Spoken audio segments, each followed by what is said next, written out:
Nobody wants to admit that they don't like their child. I mean, it's your kid. You love them. And I did love Graham. But he was hard.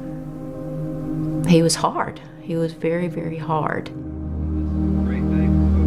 We met at church doing some ministry together. We were a little bit older when we got married, so we talked about having children quickly.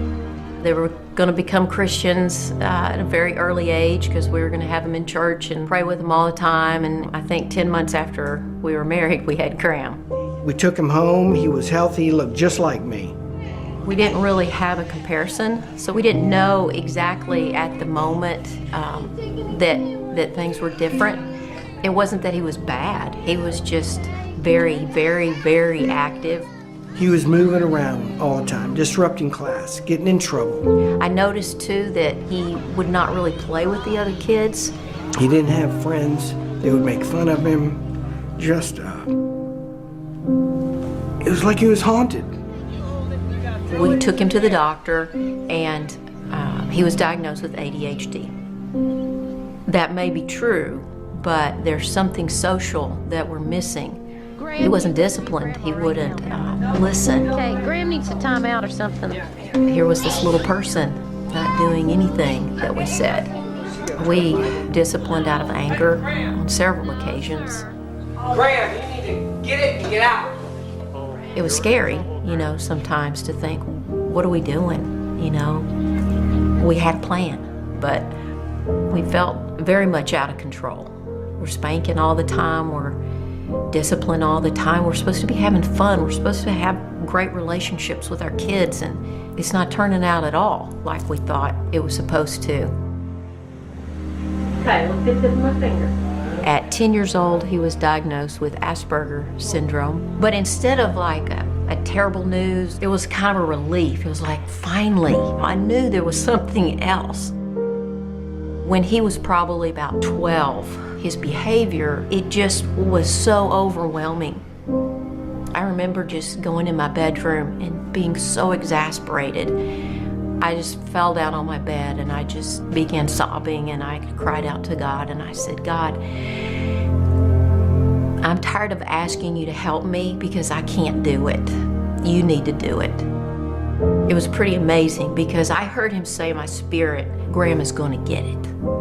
And I sat up and I looked around the room and I said, what? And God said to me again, Graham is going to get it. And I said, okay, then I trust you that Graham's going to get it. And he didn't tell me what to do. He just gave me hope. I'm glad God gave me that at that point because it was pretty much downhill after that.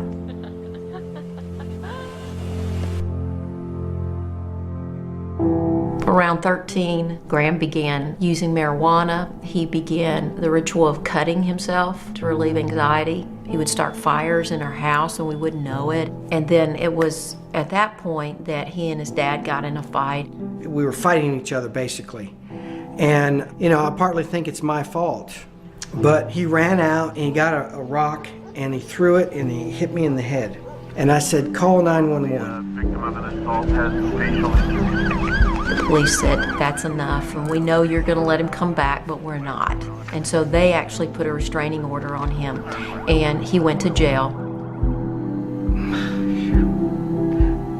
I want to have a friendship with him. As a dad, I'm the guy that's over the family, and that's what God anticipated it to be. But I still need to be friends and love. Shortly thereafter, he had some kind of emotional breakdown. He broke into a home and he got in trouble with a very strict county in Texas. For 2 years, they had him bouncing back and forth from the mental hospital to jail and back and forth. He did try to commit suicide several times. He cut himself several times. I can remember one time that he was bleeding out of consciousness because he cut his neck in several places. Every night I would wake up and I found myself just talking to God and telling him all the things I was scared about. They were not trusting prayers. They turned into worry sessions. I wanted Graham to have peace and have joy. And then I thought, well, peace and joy is Jesus. That's a person. So I began to just pray, God, please let Graham experience you. That's really what he needs. He doesn't need mama to come and rescue him or daddy to come and flip a bill and get him out of a jam. If he's in a jam, you are his rescuer, and he has to experience you, and I have to let him go to do that. But when he finally did get out, he decided that he was going to go to Colorado. Marijuana was going to be his answer that was going to give him peace, and he got a bus ticket. He went to Colorado. Colorado wasn't everything he thought, so he ended up hitchhiking to Portland, Oregon. Hit the bottom there too, didn't have anybody that he knew. We're actually on a vacation in Mexico during this time, and Graham called us just half crazed. He was crying and screaming and mad because he had ran out of all of his medications, and he was at a hospital and they wouldn't give him any more medications. I said, Graham, we can wire you some money, but there's nothing else we can do. He got upset, he hung up on me, and right before he hung up on me, he said, I'm gonna hurt somebody. I couldn't jump on a plane, I couldn't call him, he lost his phone, he called me from the hospital, there was nothing. This feels very bad. It feels like the end. And so all we could do was pray.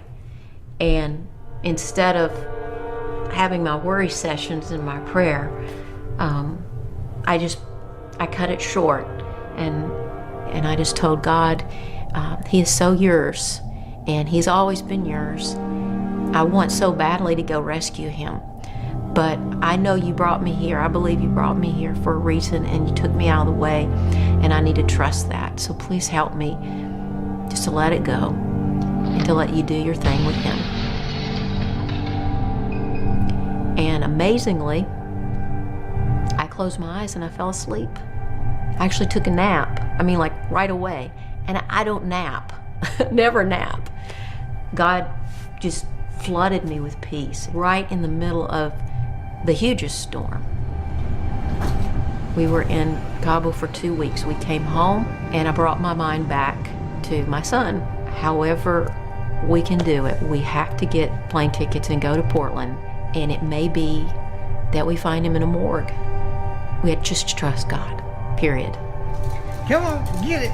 So 2.5 weeks later, Hey, look at that. I got a call from California. I answered it, and I heard Graham. He called me and he said, Mom, I lost everything. Someone stole my backpack, and I was just on the street, and I couldn't call you. I didn't have any money, I didn't have my ID, I didn't have anything. He said, I knew I didn't know anybody for thousands of miles, but I knew God. Yeah, go ahead.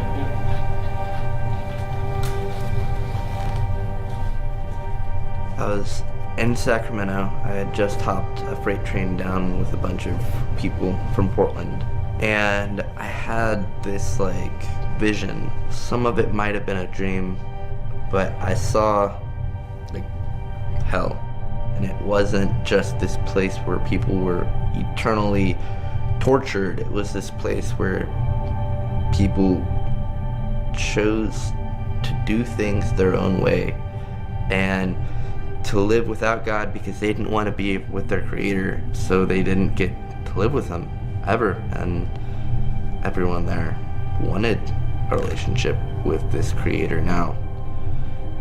The next day, I was so filled with compassion and love for other people that the people I was hanging out with couldn't stand to be around me. They actually kicked me out of their group because of the transformation that happened overnight that night. Graham had experienced God. It's pretty amazing. At this time, I was still using medical marijuana to treat my anxiety, bipolar disorder, I remember very clearly God showed me what my life would look like if He did heal me, and what it would look like if He didn't. And the difference was extreme. And He gave me a choice. He also made that choice very easy. Amazing transformation since then. Graham is off of all his medication. He's off of all drugs. He's walking with the Lord. What we've prayed at his youth has come to pass in his older age. Who died on the cross for you? And that's who God's Son is, isn't it? Jesus is the only source of peace that I have found.